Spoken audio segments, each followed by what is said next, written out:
Olá pessoal, tudo bem?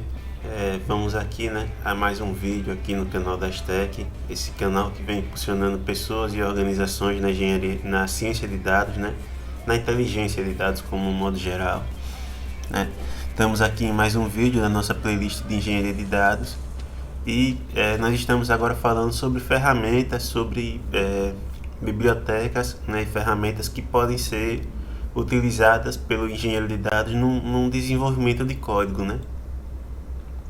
E no vídeo de hoje a gente vai falar sobre o Great Expectations, as grandes expectativas aí.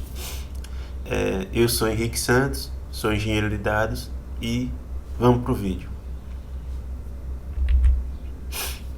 Bom, então, um dos principais problemas que a gente vai perceber com os dados, para quem trabalha todo o dia com dados, é o seguinte, que por muitas vezes eles têm inconformidades, E por que os dados têm inconformidades? Não sei. Às vezes a empresa está criando uma tabela lá com 5 colunas, A, B, C, D, E. Vem alguém, olha e diz, a gente não precisa mais da coluna C, aí tira. Mas a sua aplicação, o seu código, para poder analisar aqueles dados, está esperando a coluna C, que foi retirada e ninguém lhe disse.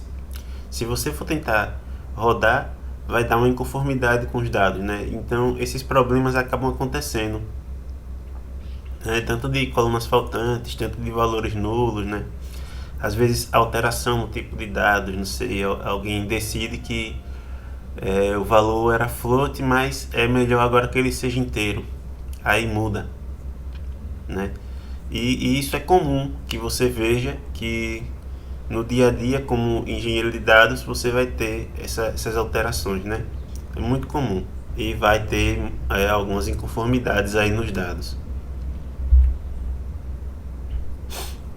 E daí, o que é que você vai tentar fazer então, Você vai buscar alguma forma de validar esses dados, Validar, porque como é que eu posso dizer assim, validar é o que? Você precisa dos dados em um determinado padrão, você precisa dos dados em uma determinada qualidade, E você vai tentar observar se eles estão nesse padrão, nessa qualidade. E se tiverem, pronto, então perfeito. Se não tiverem, foram reprovados ou algo do tipo. Essa validação vai então garantir que os dados com que você trabalha têm uma conformidade, Eles estão seguindo um mesmo caminho, estão sempre da mesma forma,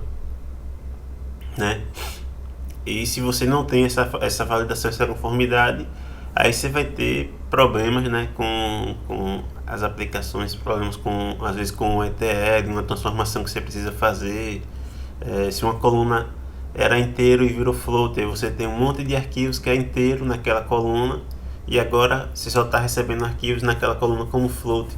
Você não vai conseguir fazer um union, Pode ter problemas porque o formato dos arquivos são diferentes. Você vai tentar manipular, não sei, você queria pegar uma coluna e multiplicar por 5, mas aí essa coluna era inteiro e virou string. Ninguém multiplica string, Então, por diferentes motivos você pode precisar, garantir essa validação que vai, facilitar seu ETL, sua manipulação, E aí é onde entra o Great Expectations, que validar é atender às expectativas, e Great Expectations, no caso, grandes expectativas, ele vai executar alguns testes na sua base, observando se houve alterações, se existe conformidade nos dados, se os dados estão como você estava esperando, e como resposta desses testes ele vai responder como true ou false, Você vai ter essa resposta como true ou false. Então ele vai e executa esses testes e ele retorna se a sua expectativa é verdadeira ou se a sua expectativa é falsa, A gente é muito recorrente nisso, mas é porque é para isso realmente que serve, É uma ferramenta de validação, manutenção da qualidade também dos dados, que vai garantir robustez ao processo. Você vai ter um processo muito mais robusto, porque você não precisa rodar a aplicação para descobrir que os dados estavam errados. Você já descobriu antes, e vai evitar gastos de muitas vezes, porque você pode precisar subir um cluster para rodar uma aplicação, e na hora que você sobe o cluster que vai rodar a aplicação, aí dá erro, aí você vai investigar o erro, aí perde um dia de trabalho buscando por isso, e poderia ter sido tudo resolvido se você tivesse um pipeline de validação, né? Uma forma de entender essa conformidade, de já saber com antecedência que existia um problema, né? Então, essa o Grid Expectations, eu vejo essa como a principal aplicação dele na engenharia de dados, né? Como o principal motivo para um engenheiro de dados aprender e saber usar o Grid Expectations, né? E aí, ele pode ser usado com diversos data frames aqui. Você pode usar o data frame mesmo do Grid Expectations, é possível ler com ele base de dados.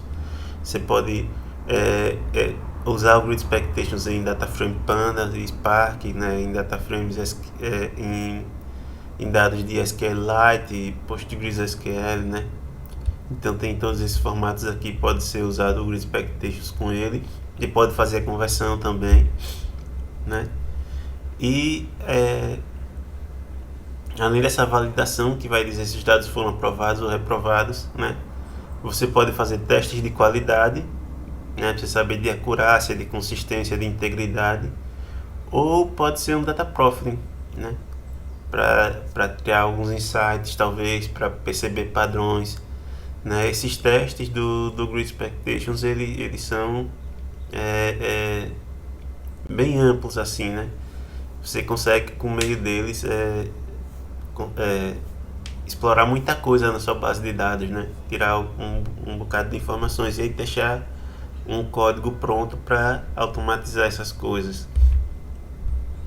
Eu trouxe aqui alguns exemplos, né? Alguns exemplos para a gente dar uma olhada. Essa aula de hoje não é uma aula assim prática, mão no código, mas nós vamos ter uma aula mão no código também para aprender realmente a usar a biblioteca, dar uma explorada maior nela, né? Mas por enquanto assim uma aula teórica de apresentação, né? Então eu vou mostrar aqui alguns exemplos de código, né? Com o objetivo mais de mostrar assim o que pode ser feito, né? Então esse expect column médio to be between, aí você vai passar aqui os valores que você quer ter, né? De máximo, de mínimo, e diz o nome da coluna e vê se ele se enquadra nesse perfil, nesse padrão, né? Isso aqui é uma das funções que podem ser usadas no Grid Expectations. Tem uma outra aqui que ele vai buscar valor mais comum, né? A expectativa do valor mais comum num determinado set.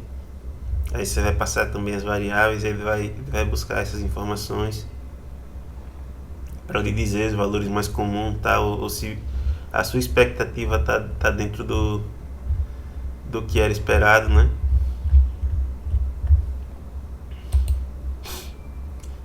Tem teste no Grid Expectations para tipo de variáveis, né?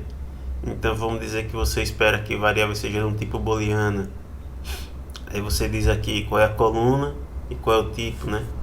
Você vai dizer qual é a coluna, qual é o tipo, e ele vai dizer se essa variável é booleana, se não é, né?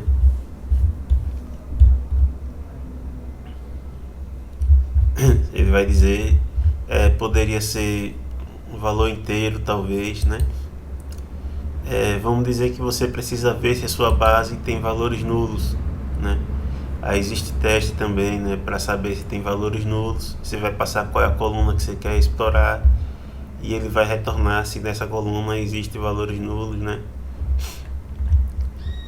Aí o resultado sempre sai assim, success true, né? Ou success false. E esse último aqui que eu trouxe como exemplo é uma forma de você tentar ver, né? Aqui expect column to existe, se uma determinada coluna existe, né? Se uma determinada coluna existe. Isso é muito importante, às vezes pode ser colocado, tirado uma coluna da sua base de dados, você não estava esperando isso. E aí é importante que muitas vezes você descubra com antecedência, né? Se as colunas existem, se os dados são nulos, se tem muitos valores nulos, né? Se os tipos de variáveis estão de acordo com o que você queria, talvez você está esperando um valor que seja o mais comum, você está esperando que a média fique em uma determinada faixa, um range lá. E aí você vai fazendo esses testes que vão, né, prover uma qualidade para os seus dados, porque estão todos, né, no mesmo padrão, né, que ou não vão dizer para você que os seus dados não têm qualidade suficiente, e aí você não vai validar os dados, vai reprovar eles, né? Você vai fazer esses testes que podem perfilar seus dados, né? Podem perfilar não, dar um profiling, né? Criar um perfil deles, né? Porque existem outros testes também relacionados à média moda, existem outros testes para você fazer uma análise deles e com base nessa análise desenvolver alguma classificação,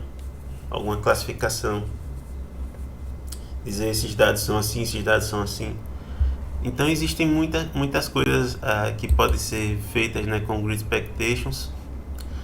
Mais para frente a gente vai fazer alguns vídeos mais mão no código mesmo para ver esse funcionamento, né? Mas esse vídeo de hoje é um vídeo mais teórico, assim, com o objetivo de apresentar essa biblioteca, de apresentar esse pacote, né, que pode garantir essa robustez no seu processo para evitar um erro ou evitar um gasto no momento de rodar a aplicação, né, no momento de executar um ETL. Você já conseguiu descobrir antes, né, com o pipeline de validação aí o que tinha acontecido, tá certo? Então, pessoal, esse foi o nosso vídeo, né? Muito obrigado para quem ficou até aqui. Deixa aqui nos comentários o que é que vocês acham, o que esperam para os próximos vídeos sobre o Grid Expectations, né? Quem gostou, aperta o joinha aí, tá certo?